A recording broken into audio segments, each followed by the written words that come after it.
Even God the Father finished the work of creation and made man that will be in charge of all his creation.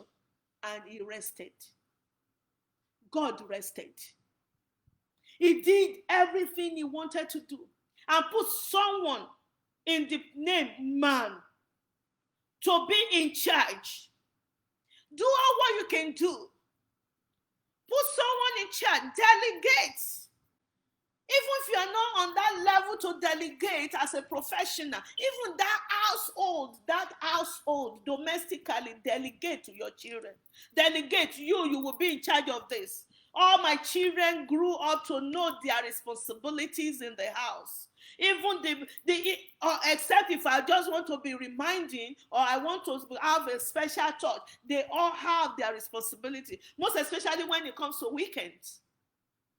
Even my husband, he has his responsibility except if he's not at home. Even if he's not at home, I will still remind him that, oh, you miss so, you miss doing so. But we did it anyway. So that it will recoil. It will recoil in his mind that, oh, he has a responsibility. God rested. Who are you, sister, not to rest? Were there not troubles? Were there not injustice? Were there not hatred against Jesus to even kill him, to even destroy the gospel, to take him away, even during the time of Jesus? But Jesus was so focused. He says, I'm here to do the work of my Father. He was so focused. Tell me, anyone among the followers, all the followers were so focused, even when Jesus Christ was not among them, except Judas. Except Judas, the son of perversion. So what is it that will not make us to be focused on your dream? Is it your professional responsibility? Is it your domestic problems? Is it your children's responsibility? Is it that husband responsibility? Or the extended family? Or is it you? Is it you? I would love that you go and read my book. My book, The Esteemed Woman. One of my books is called The Esteemed Woman. In it, I talked about labels, name calling. But I wrote about biological dysfunctions. I wrote about accidental blemishes and the examples of some people that made it with all this that could have made you not to be focused. Number 2, major essential to reboot is, number 2 is always evaluate yourself. Please, all our children will say when they want you to do something for them, they will say, Mommy, please, I'm doing that for you right now. Please, always evaluate yourself. January to date, what have you achieved? January to date, what has been your income? Have you been able to create another source of income, another line of income, another stream of income? Or are you still doing the 8-hour job? 8-hour job will only take care of your immediate food and drink and bills. And if you are that woman that wanted to be at that top, that I'm awaiting your manifestation, reboot. I say reset. Your resetting could be sudden. It could be mild. Sudden as in shock. Maybe you experience a shock from loss. In the past 2 years of my life, the shock I've experienced, I cannot even say it all. I cannot even start on it. But at the point of getting out of the denial level, getting out of that sudden shock, I have to go in prayer, go into myself, introspect, retrospect into my within, and I gain strength to move forward. I gain strength. If I didn't have any strength, my dear esteemed woman, I will not be talking to you today.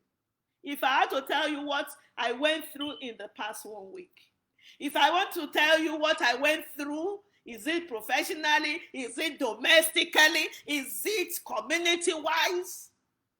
You will be sorry for me if I had to be telling you. But evaluate, reboot yourself. You have that power.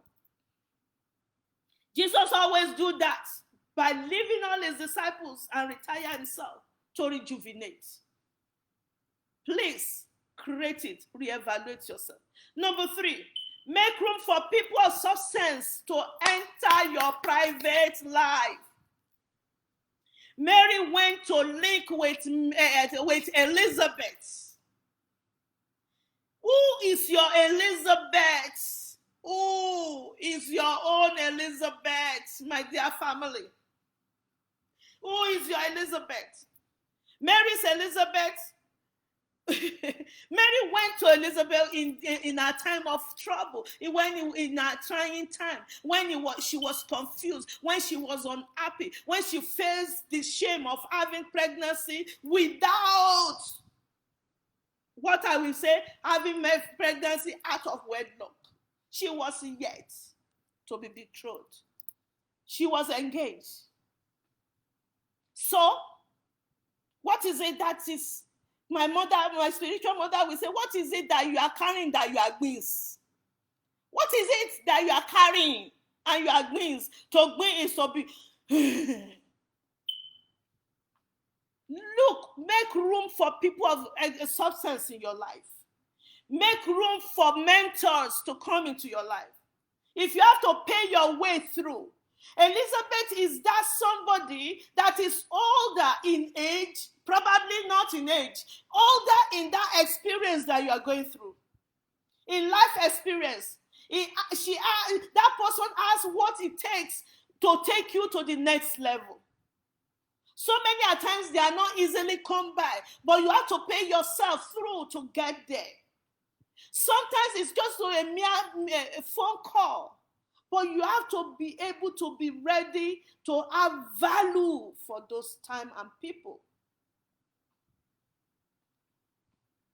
Even though Elizabeth was pregnant at that time, was just pregnant, but you know what?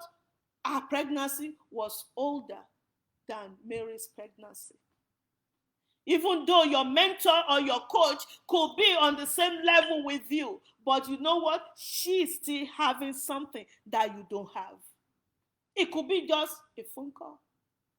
Number 4 is create time for me moments. Oh my God.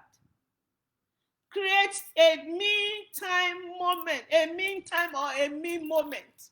A majority of us lack this. Hey, we always wait too far.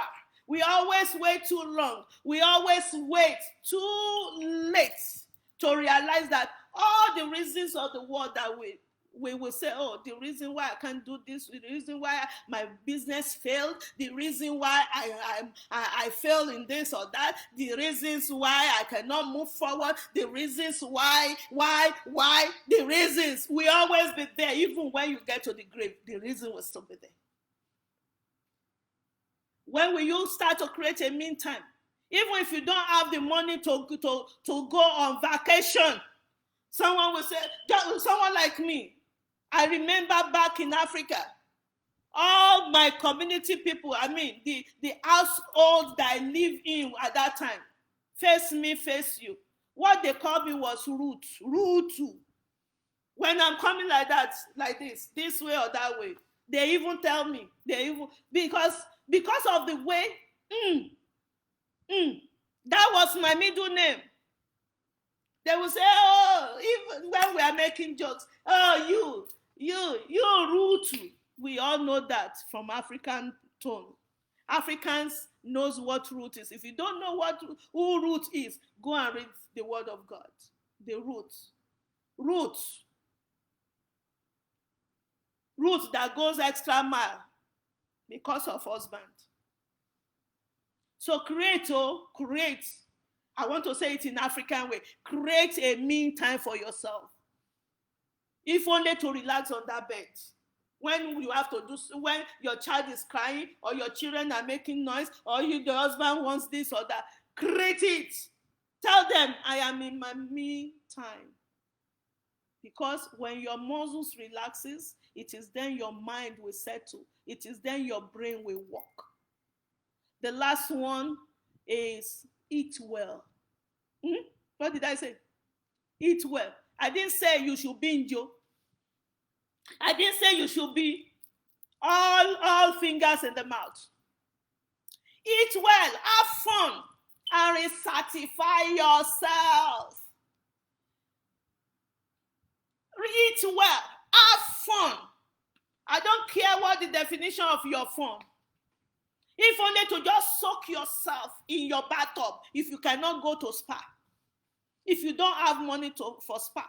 If only you will call one of your children to just come and massage those shoulders, those joints. Just let them tickle if they don't know how to do the massaging.